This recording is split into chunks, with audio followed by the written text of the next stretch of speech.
Hey everybody, I have a great surprise here. I have a new tin of Milo, and this is from Ghana. Ghana is in Africa, and this is actually from one of you guys. I want to thank you very much for sending this to me, and by the way, if you are from a country that has Milo, please get in touch. I'd love to try your local version. But yeah, we have a Ghanaian Milo. I'm going to put up against my Australian Milo that I have over here, like we normally do, but then afterwards we're going to have a special treat where I'm going to follow the directions and drink the Ghanaian Milo the way they recommend, but we're going to start with the regular milk.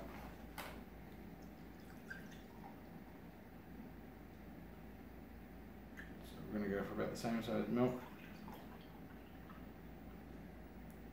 Good, to get things squared away. You can see I haven't even opened this yet, this is all still sealed. Okay, well it looks like Milo. That is a good thing. Smells like Milo. It's very powdery, which is very kind of fluffy, it seems. Which is nice. I'm going to get a couple of big fluffy teaspoons in there. We're going to mix it in and see how it goes. Now, it is not absorbing, so that's a good thing. Because we all know that's one of the key features of what makes Milo Milo.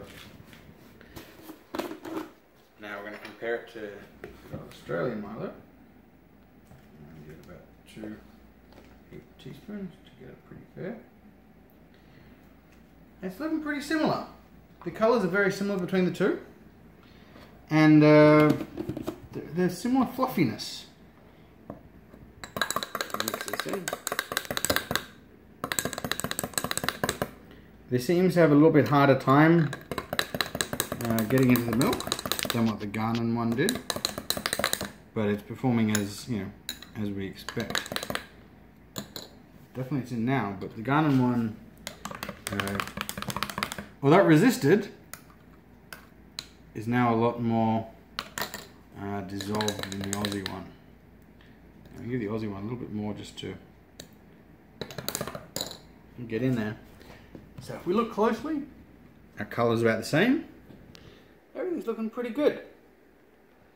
I think we might be close. It does smell like Milo. So I'm going to try to start off by scooping from the top.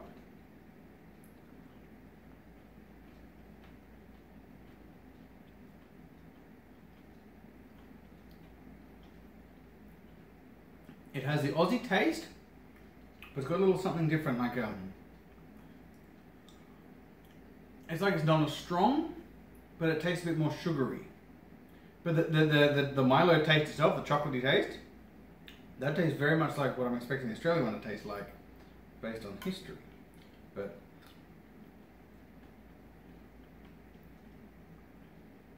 that is very close to the Aussie Milo.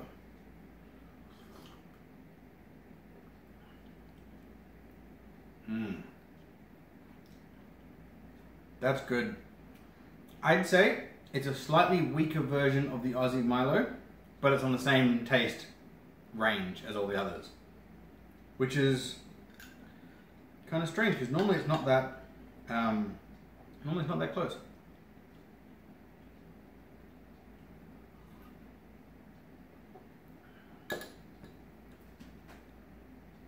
It's got a hint of something.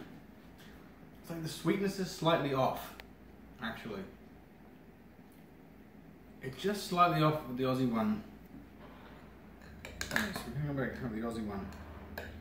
And so it's still not dissolved properly.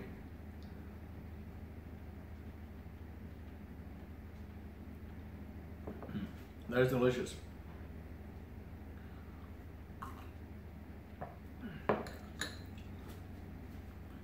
Yeah. So the Australian Milo is definitely a much stronger flavour. The Ghanaian one still tastes great, but it's not as strong as this, but it is like the same flavour, which is really interesting.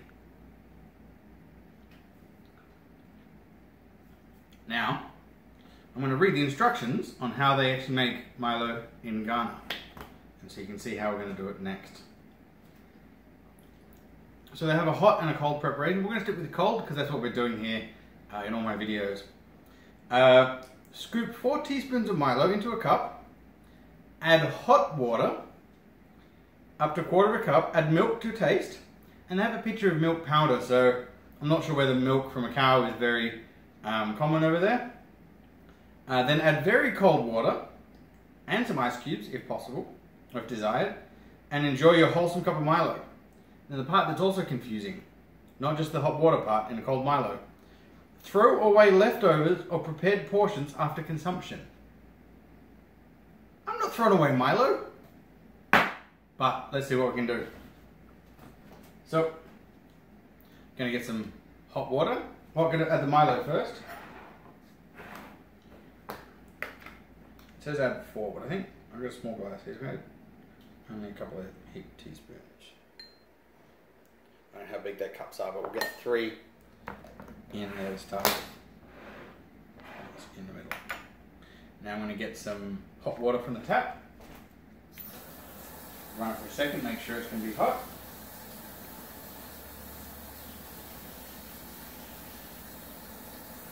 Just a second.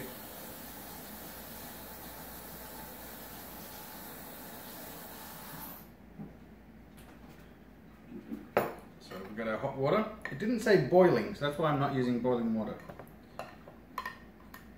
So I think it's because they want to dissolve the Milo. If you're from Ghana, do they not like that crust on the top, which actually is iconic for Milo? But anyway, so we've added the hot water. Now it says add cold water, and I have some chilled water over here. And I'm making a mess. Absolutely terrible. Trying to pour from a cup. Let me sort that out. Okay, that's right. 1 cut. No cutting in this. So add this. I don't know. Not going to put any ice cubes in it. It then says add milk to taste, but we're going to try it without the milk first to see how it goes.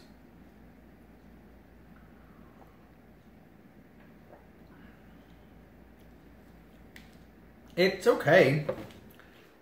You know, the colour's about the same, but the taste is weak. It's like we had it with the Malaysian Milo, where you get that watery taste, you don't get that creaminess of the milk. Now I wonder if adding milk powder would help, but we're going to try it with liquefied milk powder. And just top that up.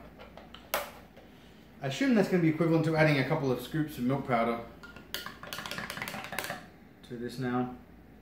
That looks good. The drink looks good, but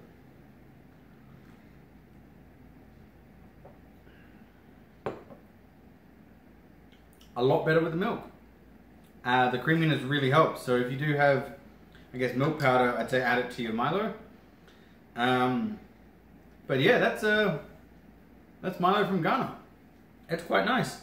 As I said, it's a bit like a slightly lighter tasting version of the Australian one, not so strong. And has a slight difference. I think it might be just a little bit more sugar, but without being overly sweet. Thank you for watching. Bye.